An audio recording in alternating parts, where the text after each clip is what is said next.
जय महाराष्ट्र विद्यार्थी मित्रांनो, सरकारी स्पर्धा या यूट्यूब चॅनलवरती आपले स्वागत आहे. विद्यार्थी मित्रांनो, आज आपण बघणार आहोत 20 एप्रिल 2026 या दिवसाचे चालू घडामोडी प्रश्न. आज आपण एकूण 12 प्रश्न या व्हिडिओमध्ये अभ्यासणार आहोत आणि हे प्रश्न तुमच्या परीक्षेसाठी अत्यंत महत्त्वाचे देखील असणार आहे. त्यामुळे हे सर्व प्रश्न तुम्हाला शेवटपर्यंत बघण्याचा प्रयत्न करायचा आहे. विद्यार्थी मित्रांनो, जर सरकारी स्पर्धा या यूट्यूब चॅनलवरती तुम्ही नवीन असाल तर या यूट्यूब चॅनलला तुम्ही सबस्क्राईब सुद्धा करून घेऊ शकता. चला तर बघूया आज आपल्या प्रश्नांना. बघा, आपण नेहमीप्रमाणे काल विचारलेला प्रश्न बघत असतो. तर काल विचारलेल्या प्रश्नाचं उत्तर काय होतं हे बघूया आपण. तर भारतीय लष्कराने अलीकडेच सीमावर्ती रेडिओ केंद्र हे कोठे सुरू केले आहे? तर या प्रश्नाचं योग्य उत्तर होतं सिक्कीम. पर्याय सी या प्रश्नाचं योग्य उत्तर होतं. त्यामुळे भरपूर विद्यार्थ्यांनी या प्रश्नाचं उत्तर योग्य दिलेलं आहे. एकदा आपण मागील झालेल्या प्रश्नाचं रिव्हिजन बघणार आहोत, कारण रिव्हिजनना आपल्याला प्रश्न हे कायमस्वरूपी लक्षात असतात. त्यामुळे आपण नेहमी हे प्रश्न बघत असतो. बघा, तर उपराष्ट्रपती CP राधाकृष्णन यांनी भारताच्या सुधारित संविधानाचे प्रकाशन सिंधी भाषेमध्ये केले. भारत उझबेकिस्तान संयुक्त लष्करी सराव जस्ट लीग 2026 हा नमनगान उझबेकिस्तानमध्ये सुरू झाला होता. शुभमन गिल हा IPL मध्ये 4000 धावा करणारा सर्वात तरुण भारतीय ठरलेला आहे. भारताने 2026च्या आशियाई कुस्ती अजिंक्यपद स्पर्धेत 17 पदके जिंकलेली आहेत. अनिता चौधरी यांना प्रतिष्ठित WWF म्हणजे फिश नॅशनल अवॉर्ड देण्यात आला आहे. आयुष शेट्टी हा खेळाडू बॅडमिंटनशी या खेळाशी संबंधित आहे. आंध्र प्रदेशमध्ये भारताच्या पहिल्या स्वदेशी 1S आणि 1Q क्वांटम टेस्ट बेडचे उद्घाटन अमरावती येथे करण्यात आलेले होते. तर एवढी माहिती, एवढे प्रश्न तुम्हाला लक्षात ठेवायचे आहेत. चला तर बघूया आता आपल्या प्रश्नाकडे. प्रश्न क्रमांक 1 आलेला आहे. आशियातील सर्वात उंचावरील वन्यजीव मार्ग कोणत्या देशात नुकताच उद्घाटित करण्यात आला? तर या प्रश्नाचं योग्य उत्तर आहे भारत. तर भारत या ठिकाणी आशियामधील सर्वात उंच वन्यजीव मार्ग हा भारत या देशामध्ये उद्घाटित करण्यात आलेला आहे. तर कोणत्या ठिकाणी करण्यात आलेलं आहे तर बघा, स्थान हा मार्ग राजाची नॅशनल पार्क जे काही उत्तराखंडमध्ये आहे आणि शिवालिक हा वन विभागामधून जाणारा वन्यजीव मार्ग आहेत. एवढी माहिती या प्रश्नाबद्दल. पुढील प्रश्न क्रमांक 2.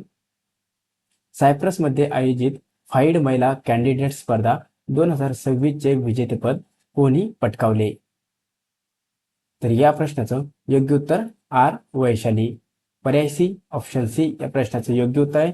तर आर वैशाली यांनी फाईड महिला कॅन्डिडेट स्पर्धा 2026 मध्ये झालेली स्पर्धा, यामध्ये त्यांनी विजेतेपद पटकावलेलं आहे. तर स्पर्धा जिंकणारी ही पहिली भारतीय महिला ठरलेली आहे. तर ही स्पर्धा कुठे झाली, ठिकाण कोणते, तर कॅप सेट जॉर्ज हॉटेल आणि रिसॉर्ट पेगया हे कुठे आहेत तर सायप्रस येथे आहेत. यांना इथे ही स्पर्धा जिंकलेल्या आहेत. तर या आहेत आर वैशाली. पुढील प्रश्न क्रमांक 3. नुकतेच 1-8 चे ब्रँड अँबॅसिडर म्हणून कोणाची नियुक्ती करण्यात आली आहे?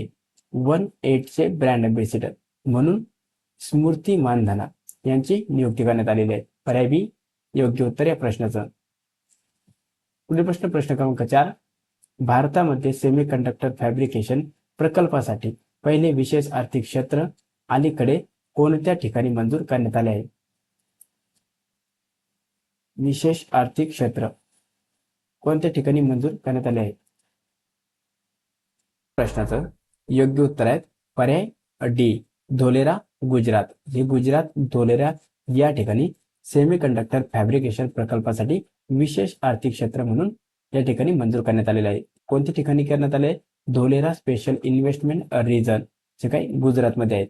कोणत्या कंपनीने तर Tata semiconductor manufacturing private limited या कंपनीने हे मंजूर करण्यात आलेले आहेत.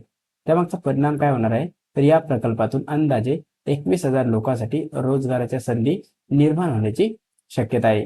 ही माहिती या प्रश्नाबद्दल महत्त्वाची आहे, त्यामुळे तुम्हाला लक्षात ठेवायचे आहे. पुढील प्रश्न क्रमांक 5. प्रतिभावान खेळाडूच्या DNA चे मॅपिंग करण्यासाठी स्पोर्ट्स जिनोमिक्स प्रोग्राम हा कोणत्या राज्यात सुरू करण्यात आला आहे?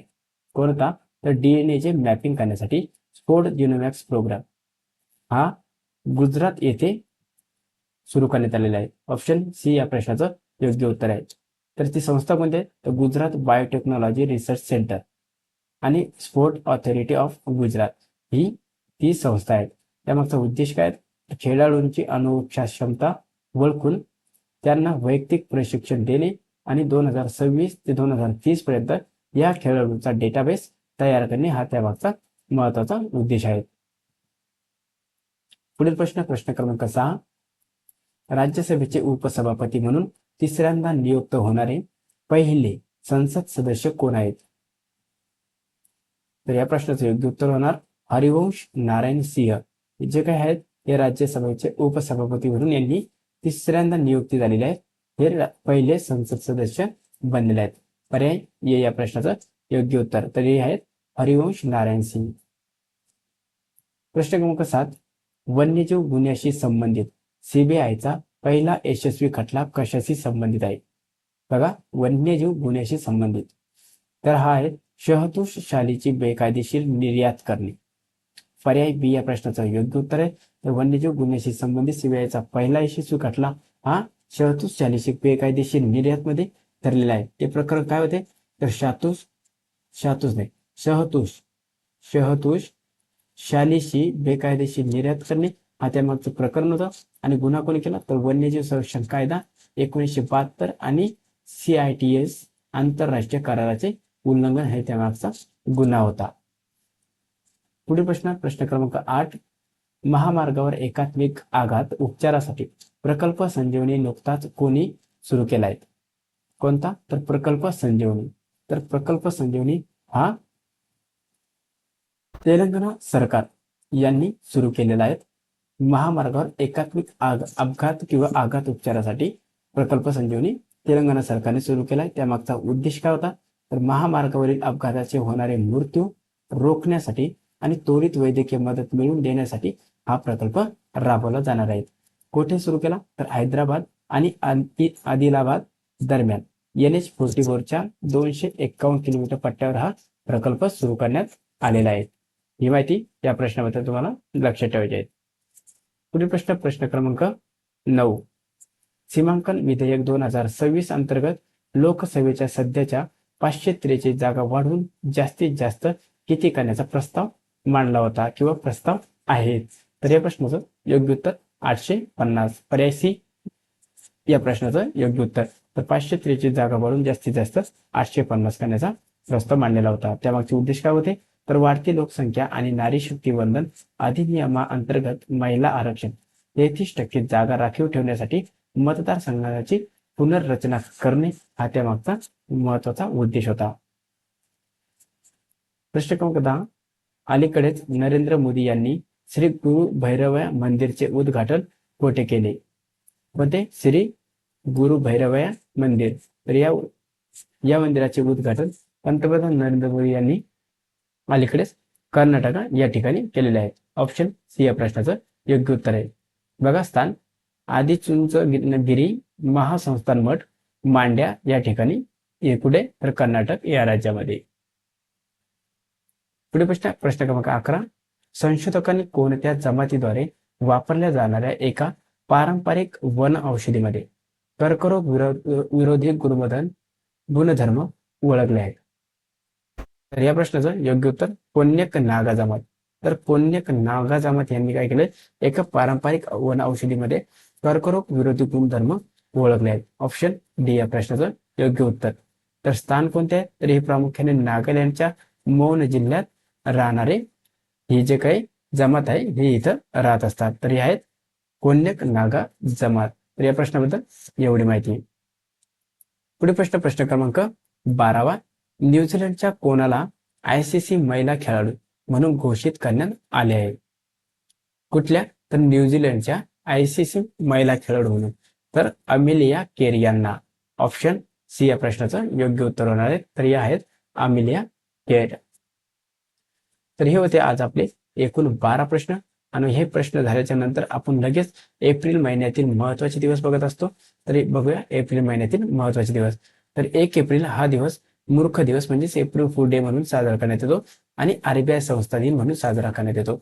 2 एप्रिलला जागतिक ऑटिझम जागरूकता दिवस, 4 एप्रिलला आंतरराष्ट्रीय खाणकाम जागरूकता दिवस, 5 एप्रिल राष्ट्रीय सागरी दिवस, 7 एप्रिल जागतिक आरोग्य दिवस, 10 एप्रिल जागतिक होमिओपॅथी दिवस, 11 एप्रिल राष्ट्रीय सुरक्षित मातृत्व दिवस, 13 एप्रिल जालियनवाला बाग हत्याकांड स्मृती दिन, 14 एप्रिल डॉक्टर बाबासाहेब आंबेडकर यांची जयंती, 15 एप्रिल जागतिक कला दिन, जागतिक सांस्कृतिक दिन म्हणून साजरा करण्यात येतो.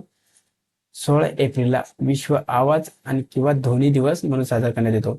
18 एप्रिलला हा जागतिक वारसा दिन म्हणून साजरा करण्यात येतो.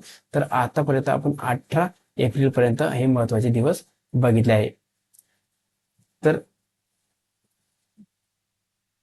विद्यार्थी मित्रांनो, आजचा प्रश्न तुमच्यासाठी आहे. या प्रश्नाचं उत्तर तुम्हाला कमेंट करून द्यायचे आहेत. प्रकल्प भीम सरोवर नुकताच कोठे सुरू करण्यात आला आहे? पर्याय ए लडाख, पर्याय बी कर्नाटक, पर्याय सी केरळ, पर्याय डी आंध्र प्रदेश. या 4 पर्यायापैकी या प्रश्नाचे योग्य उत्तर तुम्हाला कमेंट करायचं आहे.